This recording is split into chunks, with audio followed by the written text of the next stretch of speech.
lately, naglabas ng mga high-end cameras yung dalawang reputable brand sa merkado, yung DDPI at saka yung 70mm.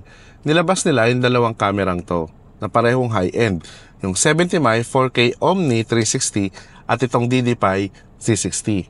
So sa video na to, pagko-compare natin itong dalawang camera na to. Alin kaya yung mas okay sa dalawang to? Ano yung mga pagkakaiba nila? At higit sa lahat, alin yung marerecommend ko sa inyo? So yun yung mga pag-uusapan natin sa video na to. So ano, ready na ba kayo? Tara, let's roll!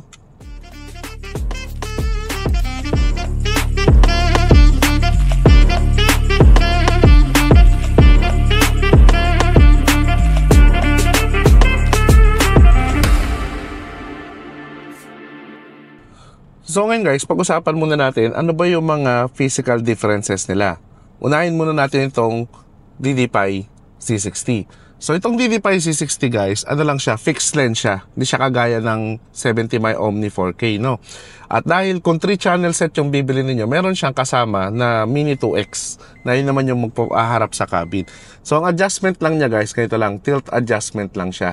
Hindi siya kagaya ng 70mm nga na rotating lens. Yung kasama niya na Mini 2X at saka yung rear camera, tilt adjustment lang din sila. Ngayon, ito namang 70mm na Omni 4K 360, rotating yung kanyang lens yan. Rotating yan. No, yun yung pinagkaiba naman niya. So, ito, mas flexible ng konti when it comes sa mga pagpili ng angulo ng shot. Sa size comparison naman, yan. Pag tingnan nyo guys, no? Magkaiba kasi sila ng talagang, ng orientation. Medyo portrait ang orientation ni 70mm compared kay DDPI. Pero almost the same lang yung weight nila, no? Tapos, both of them are made of plastic, no? Pero ang maganda sa kanila guys, hindi lang sila, kung titingnan mo sa unang tingin hindi siya mukhang regular plastic lang. No, para silang may mga piano black finish. Diba? Ito si DDPI, meron siyang piano black finishes dyan, pero plastic na rin. So, elegant. Si 70mm din, meron siyang mga plastic finishes dito, pero meron siyang mga piano black finishes dyan. So, both of them, mukha talaga silang elegant. No, meron pang ang red finishes dito si 70mm. So, kung titingnan nyo, yan, pareha silang magandang tingnan. Next na differences nila ay screen. Si DDPI Z60 guys, meron siyang 3 inches na hindi touchscreen, no? Medyo malaki, maganda. Pero meron siyang mga buttons dito to navigate. Yun nga lang, di kasi siya touchscreen. Si 70mm naman, mas maliit yung screen niya, 1.4 inches IPS LCD, pero touchscreen naman siya. So, tapos na natin pag-usapan yung differences nila physically. Pag-usapan naman natin yung specs nila. Ano ba yung pagkakaparehas ng dalawang camera na to? So, both of them, ang maximum resolution nila ay 4K UHD. Kaya parehas na parehas sila sa part na yan. Ganon din, parehas din sila ng ginagamit na sensor. Parehong Sony Starvis 2 IMX678. Itong mga main camera na to. Mamaya makikita nyo naman yung video quality niya. Tapos yung kanilang kasama na rear camera, parehas naman yan, Sony IMX622 naman na sensor na Full HD yung maximum resolution.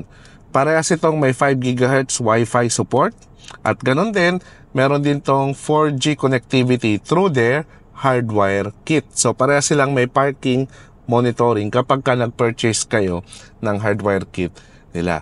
At ito pa maganda rito guys, parehas na itong super capacitor battery. Nauna lang ng konti si DDPI, dati pa kasi sila gumagamit ng super capacitor. Pero buti naman, nag-catch up na rin si 70mm na gumamit na rin ng super capacitor. Ibig sabihin, parehas okay sila sa mga extreme temperatures. Kahit sobrang init or sobrang lamig, kayang-kaya ng mga batteries nila. Parehas din silang may voice control guys. Pwede nyo silang makontrol hands-free through your voice. Meron din itong built-in GPS. Meron din silang tinatawag nating parehas na ADAS o Active Driving Assistance System. Meron din silang collision detection system at parehas merong emergency recording. Meron din itong mga mobile apps na pwede mo silang makontrol at parehas okay yung interface ng 70mm at saka ng DDPI app nila. At yun nga, both rear camera ay 1080p ang recording nila. Now, sa pagkakaiba naman nila when it comes to specs, itong si 70mm 4K Omni, ang aperture niya ay f1.7. Ito naman si DDPI C60, ang aperture niya ay f1.8. So, konting-konti lang naman yung differences when it comes sa aperture. Sa night vision technology, itong si 70mm, meron siyang tinatawag nating night owl vision. Gumagamit siya ng AI para mas clearer yung details ng mga night footages. More on this mamaya. Ito naman si DDPI C60, gumagamit siya ng Night VIS 2.0 na meron ding AI technology para ma-enhance yung low light na footages niya. Sa storage naman, si DDPI C60, bukod sa capable ito up to 512 gigabytes na microSD, kasi may microSD slot siya, meron din siyang built-in 32 gig eMMC storage. So, magagamit mo siya kahit wala ka agad na microSD. No? Si 70mm naman, 4K Omni, wala siyang built-in storage. Hindi kagaya ng previous iteration, yung unang Omni na camera nila. Pero, pwede naman maglagay ng microSD card at supported niya up to 512 gigs din ng storage. Si DDPI, meron siyang tinatawag na SR 2.0 driving effect. So, yung mga pwede ka maglagay ng overlay sa video footage mo like yung GPS, G-force, speed, deviation, etc. So, may mga ganun siyang pakulo. No? Para kapag ka nag-upload ka or video mo, makikita mo lahat ng details aside from doon sa actual footage niya. So, ayun lang, no, yung mga differences nila when it comes to their specs. So, ngayon, ipapakita ko sa inyo yung nakuha kong mga sample footage, both of this camera. Pagko-compare natin sila side by side. So, tingnan nyo yung mga sample footages nila.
So, after natin makita yung mga footages nila, no, let's talk about naman pricing. Magkano ba yung mga camera na to? So, unahin natin si 70mm Omni 4K 360. So, magkano ba siya as of making this video? Tingnan nyo yung price niya. Ngayon, tingnan naman natin itong si DDPI Z60 3-channel set, yung may kasamang Mini 2X. Magkano ba yung price niya? Tingnan nyo sa screen. So, kung makikita nyo, no, mas mura na considerable amount yung 3-channel set ng DDPI Z60 compared dito kay 70mm 4K Omni. So kung gusto nyo makabili ng alinman sa mga ito, ilalagay ko naman yung link dyan sa description box. So check out nyo na lang, balay nyo may mga sale, no, or mga discounts kayo makuha sa either cameras na ito. So after everything na makita natin dito, ano naman yung personal thoughts ko dito sa dalawang camera na to after using them for quite some time na rin, ano. So una, sa morning shot ng mga footages, napansin ko parehas okay sila. Kasi talaga namang parehas din ng sensor, parehas silang 4K yung quality, no, ng kanilang video, no, maximum resolution nila 4K, malinaw, tsaka captured na captured talaga both of them yung mga important details like yung plate number at tsaka yung mga model and make ng mga sasakyan na nakaka-capture nila sa kanila. Napansin ko lang sa color, si DD5 C60 mas natural looking siya compared dito kay 70 Mi. Kasi napansin ko kay 70 Mi, meron siya tinatawag na HDR. So medyo vibrant lang ng konti yung shot niya. Pero any of that, parehas okay. No? Tingin nyo na, depende na lang siguro sa preferences nyo. No? Kasi napansin ko lang kung mas natural to, ito naman mas vibrant. So kung ano lang talaga yung mas okay sa inyo na looks, parehas namang okay. So, when it comes naman sa low light situations, guys, napansin ko, okay din. Parehas din silang malinaw. Kasi parehas naman sila ng sensor nga again. And then, parehas din silang may AI technology para ma-enhance yung mga light ng mga ito. Napansin ko lang, yung night owl vision ni 70 Mi dito, no, napansin ko sa kanya, ang galing ng AI niya kasi kahit medyo madilim na ibang part, parang nadedetect niya yung plate number ng mga sasakyan. Tapos, ini-enhance niyang mabuti yun. Di bali nang malabo yung ibang part, pero yung plate number, mapapansin nyo, talagang enhance siya kahit i-zoom in ninyo. So, yun yung napansin ko, kahit madilim yung paligid. Which is super important yun, di ba? No? Lalo na kapag ka talagang emergency. Di bali nang di mo makita iba, basta mahalaga yung plate number. Kay DD5 naman, di ko naman sinasabi na malabo yung plate number sa kanya. Kaya pa rin naman. Lalo na kung maganda yung headlight mo. Pero hindi siya kasing linaw. Siguro medyo, kapag depende sa layo nyo, kapag sobrang layo na, tapos zoom in mo, medyo blurred siya. Pero kapag tama lang yung distance ng plate number, okay pa rin naman yung nasasagap niya na details. Pero for me, much better sa nighttime capture ng details itong si 70 Mi compared dito kay DD5. Sa mounting naman guys, napansin ko sa kanya, mas flexible yung mounting ng 70 Mi Omni 4K kasi nga rotating yung kanyang screen. So, pwede mo siyang ilagay kahit hindi sa gitna kasi mahahabol mo naman yan dito. Tapos na-adjust mo rin yung tilt adjustment niya dyan. So, talagang mas madali. Unlike kay DD5, kailangan mo to ilagay talaga hanggat maaari sa gitna ng windshield mo para makuha mo yung gusto mong angulo. Kasi ang na-adjust lang sa kanya, tilt adjustment lang siya. So, yun lang naman when it comes to that. So, depende na sa inyo kung paano nyo siya i-mount. Tapos, sa panapansin ko naman, when it comes sa pag-transfer ng footage, parehas silang may 5 GHz Wi-Fi support. So, mabilis yun kasi parehas Wi-Fi 6 yun. Ang napansin ko lang, mas mabilis ng konti kay DD5 Z60 mag-transfer ng files compared kay 70 Mi.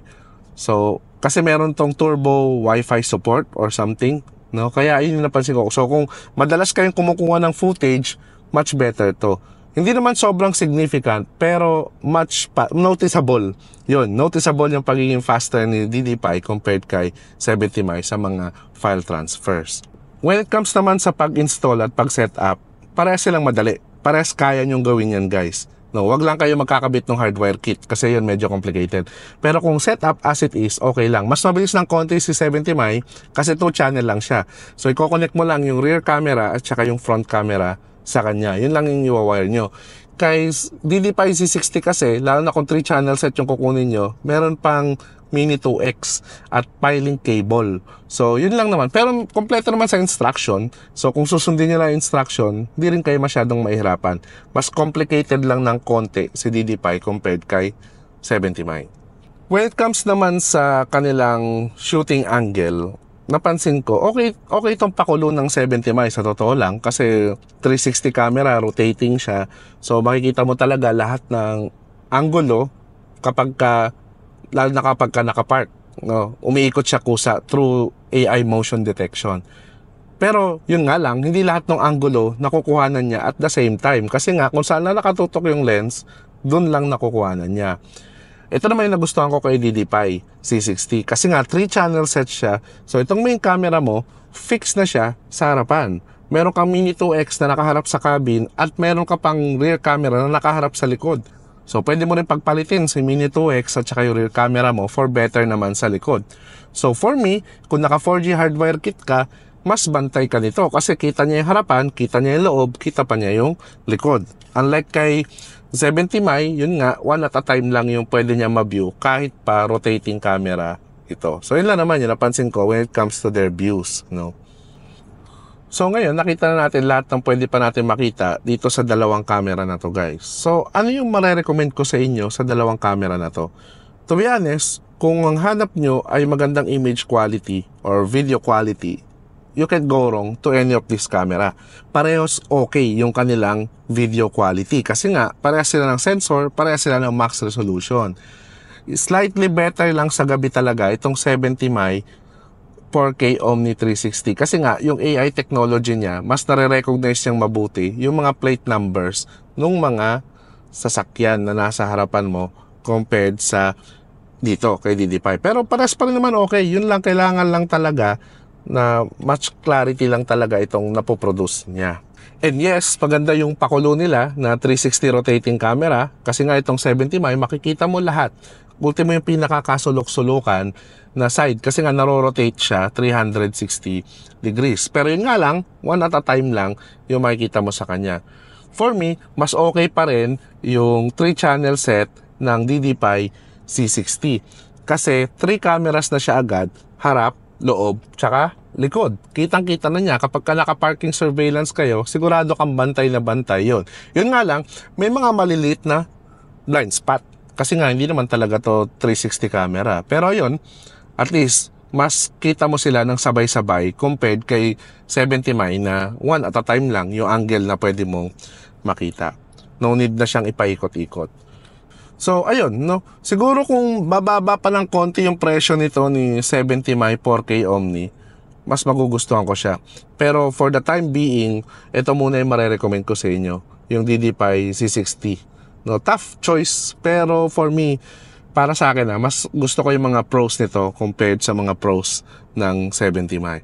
Pero, ito yung sinasabi ko sa inyo, both of them are good quality dashcams. Yun nga lang, personal preference ko talaga, mas gusto ko yung 3-channel set na DD5 C60. So, yun nga guys, no? Yung mga gusto kong i-share sa inyo about dito sa 70 Mai 4K Omni 360 at saka itong DD5 Z60.